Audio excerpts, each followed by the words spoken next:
type of lad, really. Never really lauded it about his skill. He was shy and retiring almost to a degree of, you know, the lads used to take the mick out of him, you know. But he could take all that, and he laughed, you know, ha ha ha, you know, his usual stuff. And then of course he was in the England side, and when he was in the England side with me, of course, West Ham got relegated, and Trevor was very concerned about his position in the England side. I said, well, it doesn't matter what team you're playing in, First Division, Third Division, you're still an England player, and that kind of helped him to stay at West Ham, I think. Well, Ron Greenwood, I think, was the person who really introduced the West Ham philosophy of the football that they've played, and I think a lot of supporters of other clubs, one of their second or third clubs is often West Ham because of the style of football they play. It's entertaining and attacking, and Ron's whole coaching beliefs really centred in training around working with the ball, being comfortable in possession, getting good habits, passing, control, and really attacking. And that, I think, probably as much as anything is why I enjoyed, I think, from staying at the club 19 years, people will often say, well, why did you stay at the club that long? Didn't you want to move on? But when it becomes your profession, you then still very fortunate if you look forward to the matches and still enjoy them.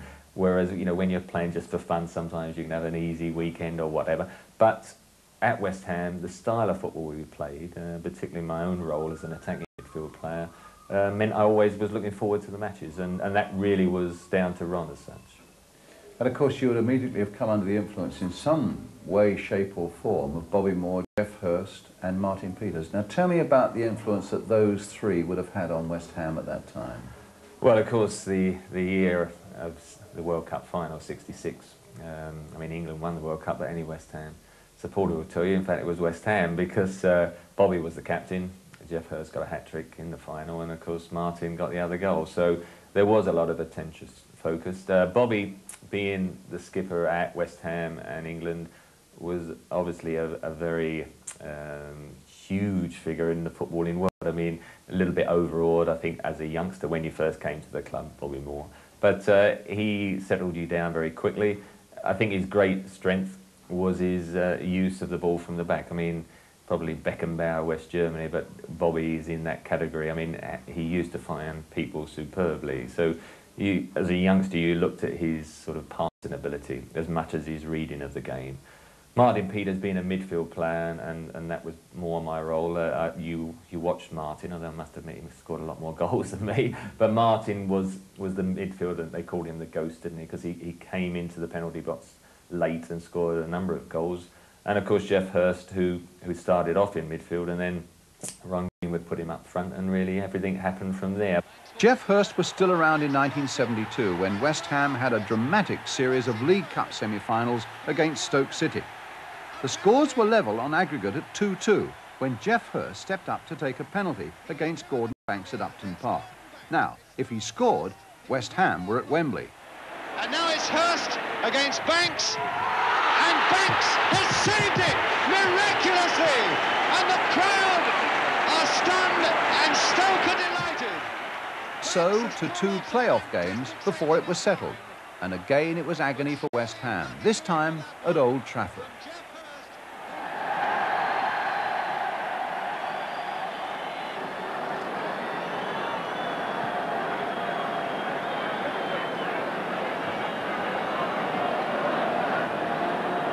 Redknapp takes the throw, back to McDowell.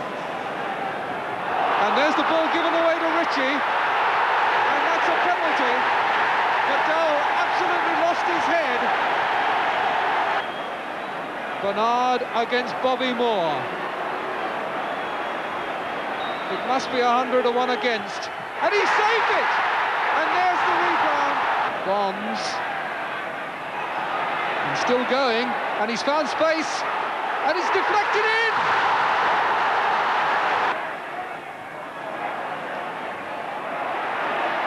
Bonds wins it. Best is waiting in the middle. And it's there by Brooking. Conroy for Easton. And now Dobing. He's found the net.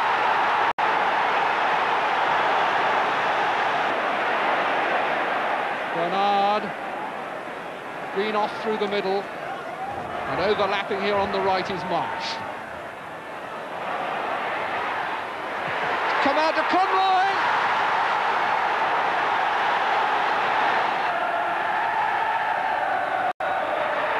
And that is it. So Stoke City, the side who have never won a major championship, a major trophy of any sort, are in with a chance. They now go to Wembley to play Chelsea in the final of the Football League Cup.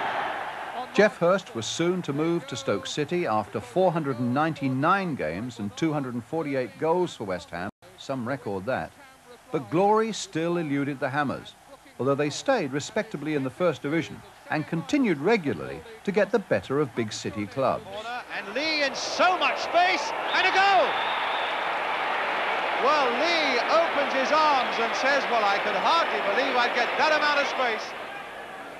Now, can West Ham pull back that one-goal deficit in the last minute of the first half? Best.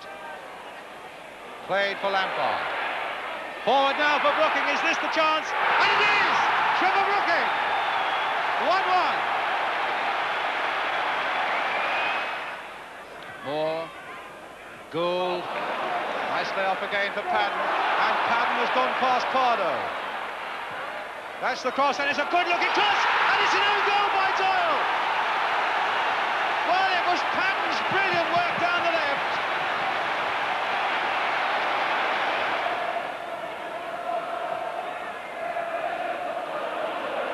Good long throw there by Padden. Holton was really stretching for that one. Best jumping well for it. Billy Bonds. Oh, a goal by Bonds, and a beauty.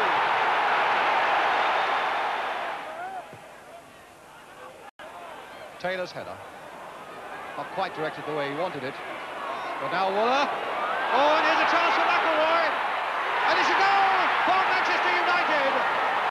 Scored by the substitute Sammy McElroy. The crowd are giving West Ham all they can. Bonds tries to get it. There's a header there. Yes! The goal is given, and it goes to Pat Holland. West Ham in the lead again. Two victories then from the 1973-74 season, the same season that West Ham faced two hugely significant shifts. Bobby Moore decided it was time to leave after 544 league and 98 cup games. What a fabulous servant he'd been. And Ron Greenwood, unknown to the West Ham board, was about to make another surprise announcement. I felt that it was time for a change, and I was wanting to run the club, as I said earlier, on the continental line. So I thought to myself, well, what I'll do, I'll make myself general manager. And by then, young John Lyle, I'd brought him up through the youth team. I'd made him assistant manager, got him interested in coaching and everything, because he had to back up, as you know, when he was about 25. And so he was a great pupil, and everything went well. And so I said, well, look, I mean, I always remember the situation. I said to him, I'm going to make you the team manager. And I told the team what I was doing. And what I'd never done was tell the board I was going to do it, because it was a unique experience. You see, I had an understanding at West Ham with Mr. Pratt, who was the chairman, which was based on faith. I didn't have a contract. I was there 17 years, never had a contract. But it was based on faith with one man, Mr. Pratt. So everything that I did was for the... He knew I was doing it for the good of the club. And when I explained to him, it was the only board meeting I went in with a little fear. I explained what I'd done. They said, "Oh dear," but I expected I might get the boot because of whatever. Because I'd never even told one of them, you know.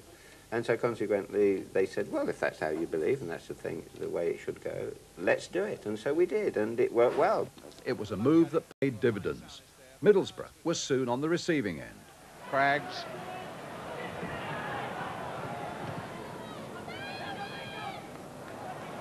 Padden to Lampard. Robson, all played on nicely by Robson for Brooking, who's got Gould away on the right. Using their wings well, West Ham. Bobby Gould with a shot. Robson! Oh, what a goal! Keith Robson! A beautiful goal!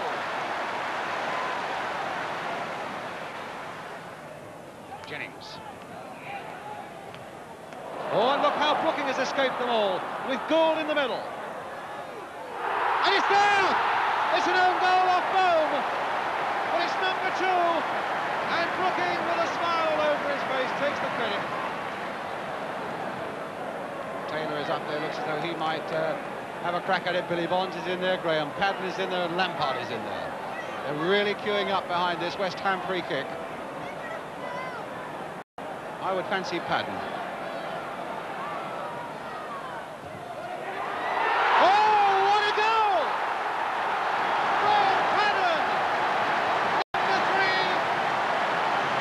With 2 goals in a matter of 3 minutes. Against Wolves a fortnight later, the Hammers hit 5. And Billy Bonds now, with the penalty for West Ham against Phil Parkes. An enormous goalkeeper who, to Bonds, must seem to fill that goal now. And Bonds has done it, 1-0 to West Ham. Robson. Crossed in towards Bobby Gould. Now it'll come from Brooking. And a goal by Trevor Brooking. 2-0 to West Ham, underneath the goalkeeper. Bonds and Lampard are men who are wide of him. He's looked round to see whether Lampard can... Yes!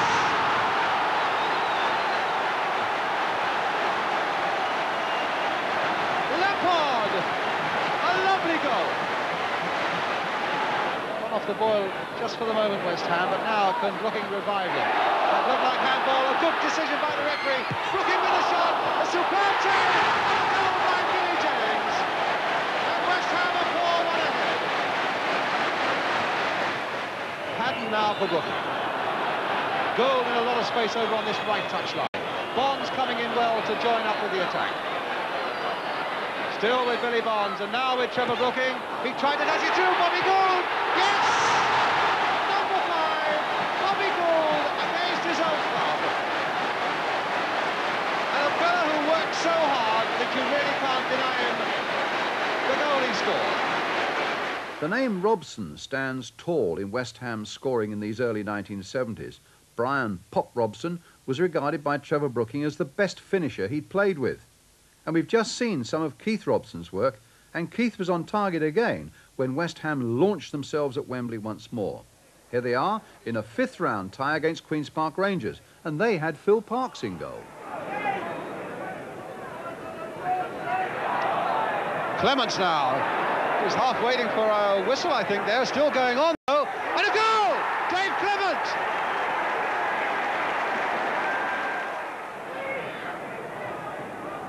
Holland, a little touch off for Brooking. Took him a little further to the right than he wanted, but Holland with the header! Oh, a great goal by Pat Holland!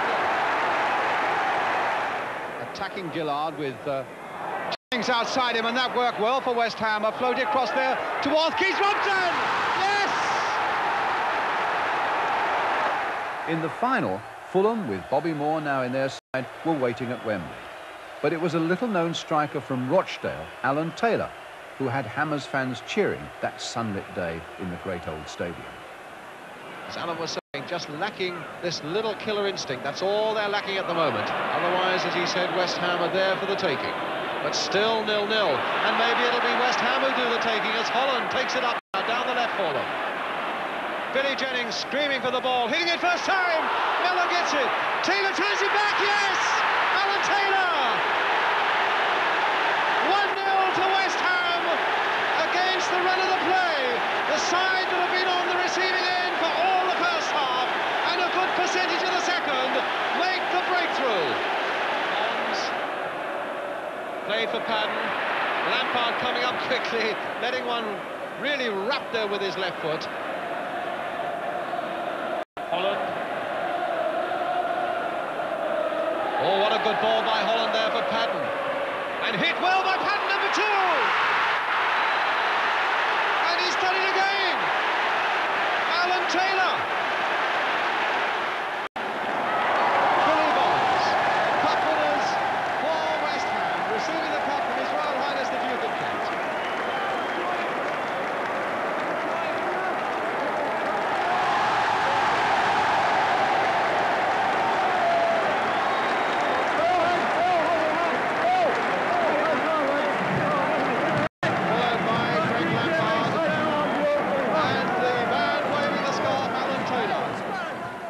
So, West Ham were in Europe again.